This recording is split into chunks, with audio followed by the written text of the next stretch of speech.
Hey everyone, and welcome to our deep dive today. We're going to be talking about something that's it's a bit of a sensitive topic, but really important. It's about what happens when dementia starts affecting someone's ability to drive safely. It's something a lot of folks might have to deal with at some point, whether it's themselves or a loved one. And you sent over some great sources for this, 2 PDF guides. One seems to be more for families trying to figure this out, and the other's got these medical guidelines, pretty detailed stuff. And then there's a fact sheet specifically for, people with dementia who are still driving. So right off the bat, I want to say our goal here isn't to scare anyone. It's more about giving you the info and the resources to handle this situation, if and when it comes up. Yeah, absolutely. It's definitely something a lot of families end up facing, and these sources seem like a really good place to start. For sure. And one thing that surprised me just reading through them was that getting a dementia diagnosis doesn't automatically mean you have to stop driving right away. Like, there are definitely steps you have to take legally and all that, but it's not like an instant game over situation, which is honestly kind of reassuring. But before we get into all that, maybe you can help us understand just how demanding driving really is, on a cognitive level, especially for someone who's dealing with dementia, where those brain functions are being impacted. Right, that's a really good point. And it's actually something that the medical guidelines go into in a lot of detail. They have this whole list of skills involved in driving that I think most people just don't realize. We kind of take it for granted how much we're doing it once behind the wheel. It's not just you seeing the road, right? You're judging speed and distance constantly, coordinating your movements to steer, brake, accelerate. And then on top of that, you got to react to the unexpected. Like some idiot cutting you off. Exactly. And all the while, you're supposed to remember all the rules of the road, like which lane to be in, when to signal, all that stuff. And you got to do it smoothly enough that nobody else is freaking out because of your driving. Exactly. The guidelines really emphasize this idea that driving is this dynamic system. It's not just about the driver themselves, but also the vehicle they're in, the specific task they're doing, like a quick trip to the store versus a long road trip across the country. Even who's in the car with them can play a role. And of course, the external environment, the road conditions, traffic, all that. So many things have to work together perfectly. Wow. Okay, so now layer on top of all that the effects of dementia, where you might have memory problems, judgment issues, slower reaction times. It's starting to make sense why this is such a big concern. Precisely. And it's important to remember that dementia is a progressive condition. So as it progresses, these challenges can become more and more pronounced. It's not just about maybe forgetting where you're going, right? It could be misinterpreting road signs, reacting too slowly to a hazard, making bad decisions in traffic. Which is why I guess recognizing the warning signs early on is so important, both for yourself if you're the one driving and for loved ones who might be concerned. Going through this list in the family guide, some are pretty obvious. Like everyone thinks about getting lost or mixing up the brake and gas pedals. Yeah, those are definitely big red flags. And thankfully, those are often the ones that other people notice pretty quickly. Right. But what about the more subtle stuff? Well, think about things like consistently misjudging distances when you're merging or changing lanes, or becoming flustered and confused by road construction that a driver without dementia could handle without much trouble. It's almost like instead of driving being this almost automatic thing, it becomes this huge source of stress and anxiety. You got it. That's a great way to put it. If you or someone you know are starting to dread driving or getting more easily angered or frustrated by it, that's a sign to pay attention to.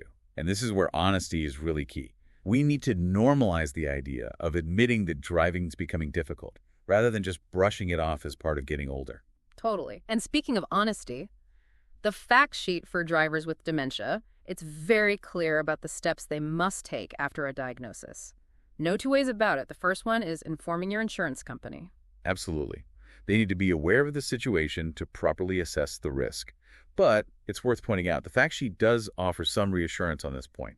It says that your insurance shouldn't automatically be canceled or become super expensive if a doctor or a driving assessment confirms that you're still safe to be behind the wheel. Okay, that's good to know. It takes some of the pressure off for sure. So, step 1, insurance. What's next? You're also legally obligated to inform the National Driver License Service. So they can update your records, see if any further action needs to be taken. Precisely. And this is where the third and often most anxiety-inducing step comes in. The on-road driving assessment. Yeah, this is where things get real. No more hypothetical what-ifs, you're actually being evaluated.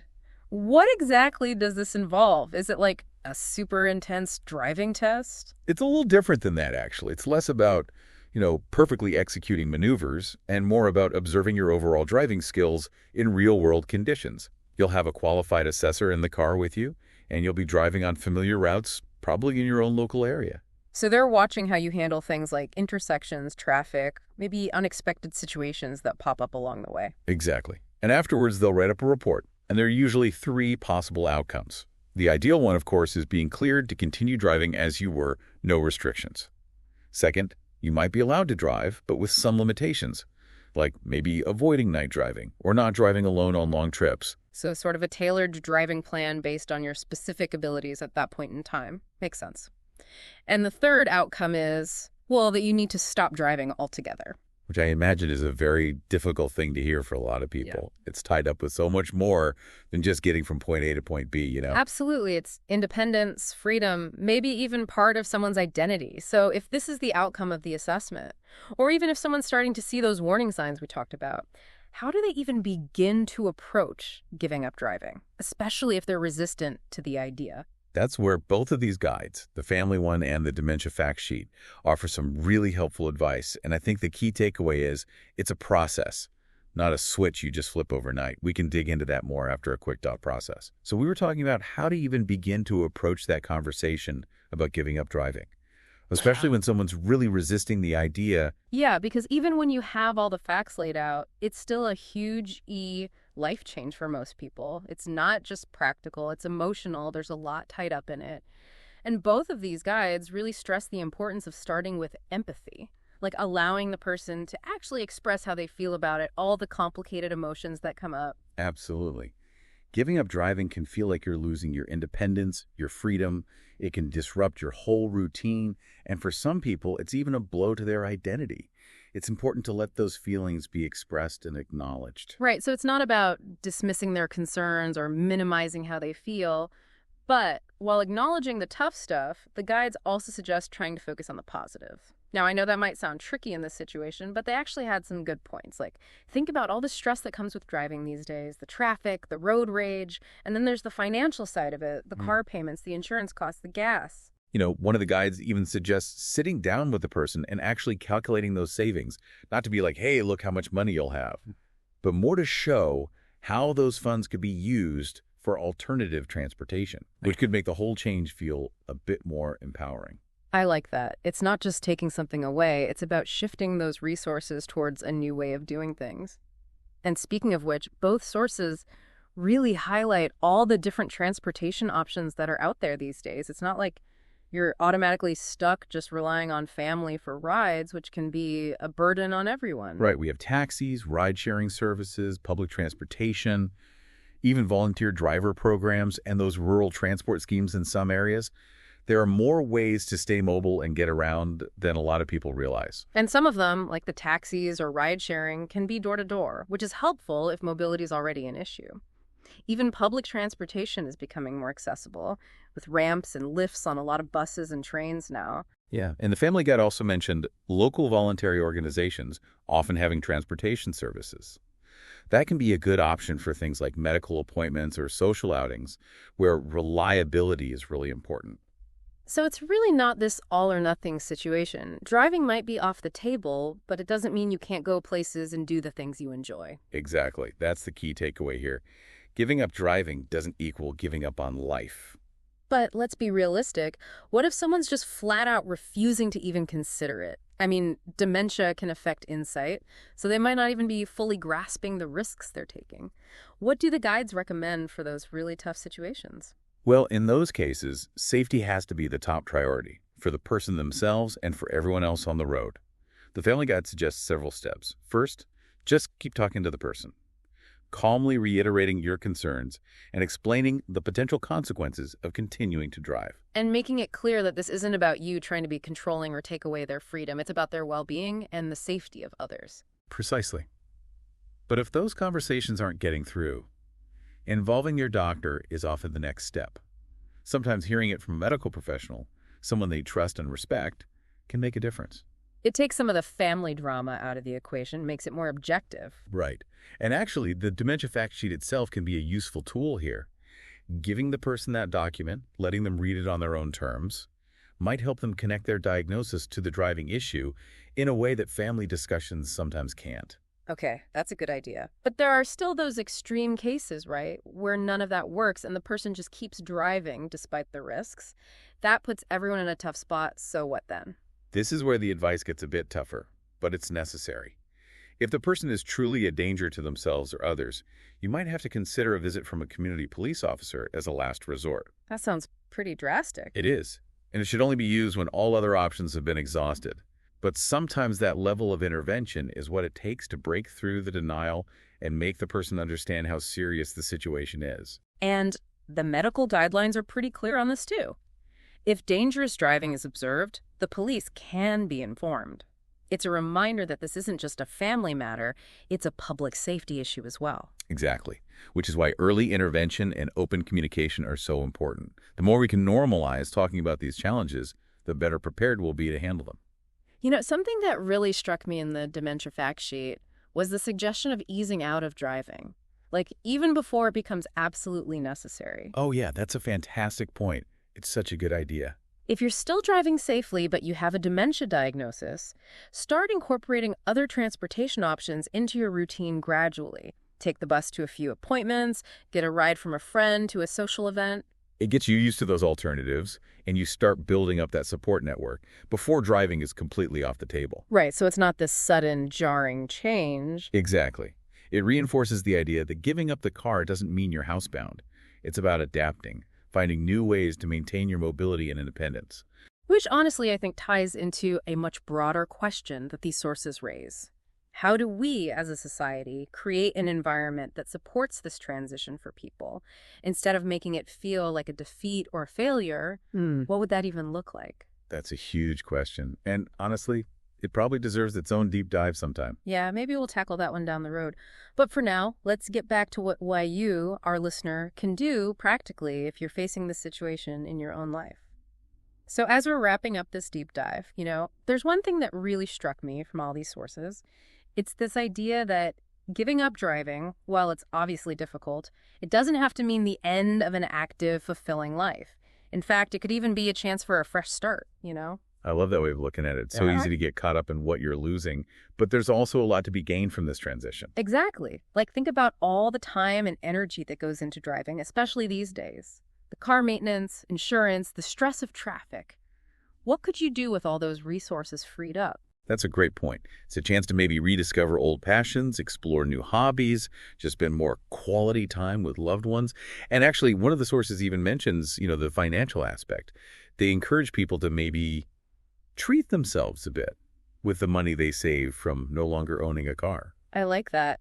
It's not about deprivation. It's about rewarding yourself for making a tough but responsible choice. And who knows, it might even lead to a healthier lifestyle overall. Now that's an interesting thought. How do you see that playing out?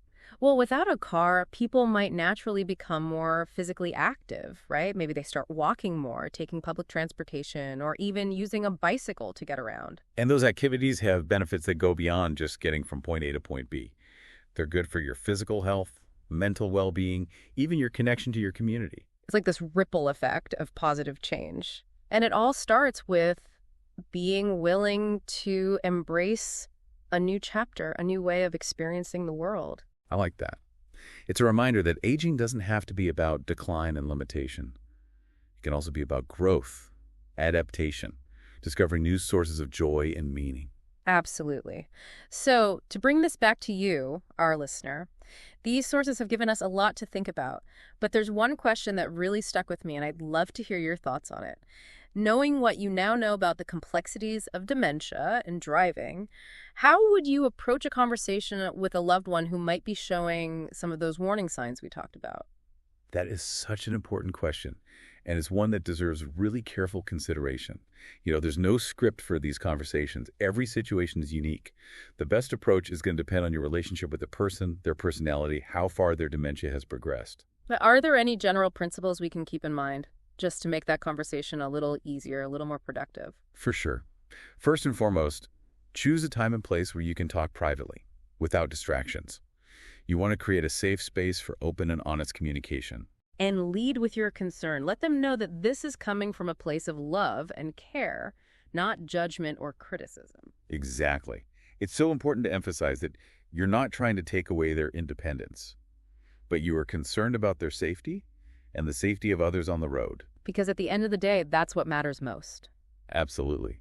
And it might be helpful to actually share some of the information we've discussed today, like those warning signs of unsafe driving or the steps they need to take after a dementia diagnosis. Maybe even offer to go with them to a doctor's appointment or help them research those alternative transportation options we talked about. Those are all great ideas.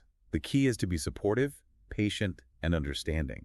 This is likely a very difficult and emotional topic for them to process. And be prepared for some resistance. They might deny there's a problem. They might get angry or defensive. That's completely normal. Try to stay calm. Avoid getting into an argument. Remember, their reaction is probably coming from a place of fear, confusion, maybe even a sense of loss. Right, so validating their feelings, acknowledging the challenges they're facing, that can go a long way. It really can. And if the conversation gets too heated, it's okay to take a break and come back to it later. Sometimes it takes multiple conversations. Absolutely. And it's also important to remember that you're not alone in this. There are resources available to help you navigate these difficult conversations and support your loved one. Local support groups, professional counselors, dementia-specific organizations, a lot of them are even free or low cost. Don't hesitate to reach out for help if you need it. It's a sign of strength, not weakness. Exactly. And doing so can make all the difference in ensuring a safe, supportive environment for everyone involved.